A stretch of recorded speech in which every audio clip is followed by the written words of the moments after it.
4 ಜನಗಳ ಮಧ್ಯೆ ನೀವು ನಿಂತುಕೊಂಡು ಮಾತನಾಡುವಾಗ ನಿಮ್ಮ ವರ್ತನೆ ಹೇಗಿರಬೇಕು? ಮೊದಲನೇದಾಗಿ ನಿಮಗೆ ಗೊತ್ತಿಲ್ಲದ ವಿಷಯದ ಬಗ್ಗೆ ನೀವು ಮಾತನಾಡಬಾರದು. ಬೇರೆಯವರು ಮಾತನಾಡುವಾಗ ನೀವು ಮಧ್ಯದಲ್ಲಿ ಬಾಯಾಕಿ ಮಾತಾಡಬಾರದು. ಬೇರೆಯವರು ಮಾತನಾಡುವಾಗ ಅವರ ಮಾತನ್ನು ಕೇಳುವಂತ ಸಹನೆ ಇರಬೇಕು. ಮಾತಾಡುವಾಗ ಬೇರೆಯವರಿಗೆ ನೋವುಂಟಾಗುವ ಹಾಗೆ ಮಾತಾಡಬಾರದು. ಮಾತನಾಡುವಾಗ ಸಮಯದ ಬಗ್ಗೆ ಪ್ರಜ್ಞೆ ಇರಬೇಕು. ಸಂದರ್ಭಕ್ಕೆ ತಕ್ಕ ಹಾಗೆ ಮಾತನಾಡಬೇಕು. ಅನವಶ್ಯಕವಾದಂತ ಮಾತುಗಳು ಬೇಡ.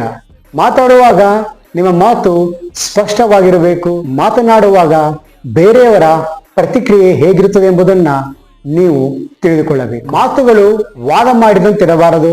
ಮಾತುಗಳಲ್ಲಿ ಅಹಂ ಇರಬಾರದು. ಮಾತುಗಳಲ್ಲಿ ನಿಂದನೆ ಇರಬಾರದು.